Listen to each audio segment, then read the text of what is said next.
es lo que contiene el famoso acuerdo secreto del Estado peruano, del Ministerio Público con Odebrecht?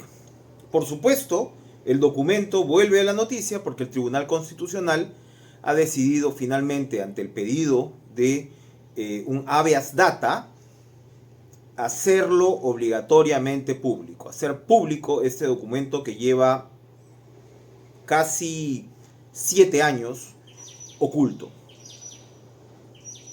donde no se han dado a conocer los contenidos y cuyo tono finalmente y compromisos favorecería claramente a la empresa brasileña Odebrecht.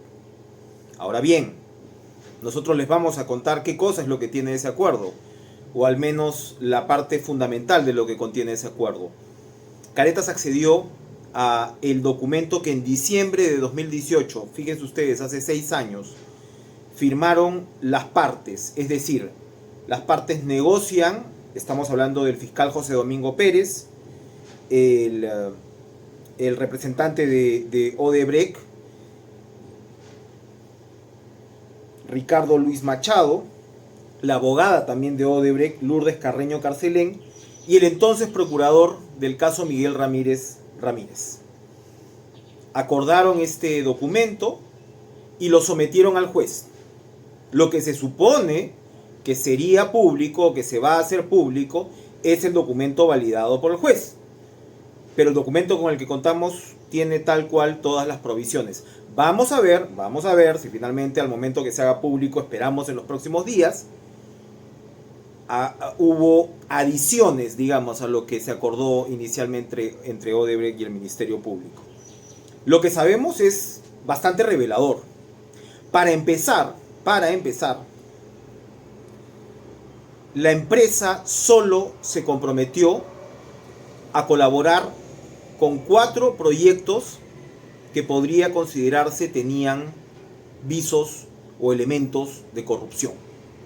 Estos son la construcción de la vía expresa Costa Verde Callao, la obra de evitamiento en Cusco, por supuesto la interoceánica Perú-Brasil en los tramos 2 y 3, que fue el caso que originalmente Estados Unidos aporta en su acuerdo, Odebrecht aporta en su acuerdo con el Departamento de Justicia de Estados Unidos, y por supuesto involucra a Alejandro Toledo, recientemente condenado. Ese fue el caso emblemático que Odebrecht aporta para el Perú en el caso o en el acuerdo, en la firma con el Departamento de Justicia de Estados Unidos. Y el cuarto caso es el de la línea 1 de Metro de Lima, tramos 1 y 2. Si bien el acuerdo al que hemos accedido señala que la empresa se compromete a informar de nuevos hechos con contenido penal y colaborar, por supuesto, esto no ocurrió. Se quedaron en 4 casos y ojo, esto es bastante grave porque en febrero del 2017 el fiscal Hamilton Castro, que entonces era el que estaba al frente del equipo especial, solicita información sobre 24 proyectos que tendrían o que estarían manchados por la corrupción. Le solicita la información a Odebrecht. 24 proyectos. Fueron 4 a los que Odebrecht se compromete a informar. Esto se dio porque el fiscal suizo Stefan Lenz, que luego sale de la fiscalía de su país, pero en un principio él tiene acceso a los famosos servidores MyWebDay, Drowsys, etcétera, etcétera, y donde se ve la contabilidad paralela y la corrupción en al menos 24 proyectos. ¿Qué cosa ocurre? Mientras Hamilton Castro va avanzando con la negociación y mientras esperaban estos 24, la información sobre los 24 proyectos, que luego cuando Castro es eyectado del equipo, Castro señala que la empresa Odebrecht había estado arrastrando los pies, no había entregado esa información. Pero aún así, cuando Castro es reemplazado por José Domingo Pérez, y para el efecto también por Rafael Vela, pero José Domingo Pérez era el que en la práctica llevaba el día a día de la negociación con Odebrecht. Odebrecht, sobre esos 4 casos que finalmente terminan en el acuerdo, se compromete a entregar información sobre, presten atención, la campaña de revocatoria de Susana Villarán y la contribución a la campaña de Humala en el año 2011, de Ollanta Humala en el año 2011.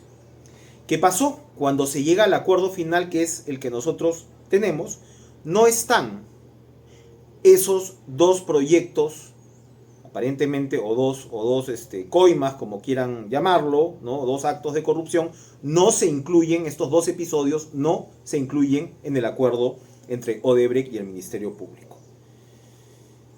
Esto además, a esto se añade que el Ministerio Público firmó un convenio con el fiscal suizo Stefan Lenz, ahora ex fiscal, para que él desde el ámbito de la asesoría privada los pudiera ayudar a acceder a la información de los servidores y por supuesto a decodificarla, a interpretarla. Miren ustedes, recién en septiembre del 2020 llegan dos USBs con más de 16 gigas con esta información procedente de Suiza. Y al año siguiente el fiscal Pérez los manda de regreso a Lenz para que haga el análisis. Por cierto, a Lenz solo se le canceló el 35% de ese contrato. No se supo más qué pasó con los USBs. Y evidentemente el largo periodo transcurrido jugó a favor de la empresa.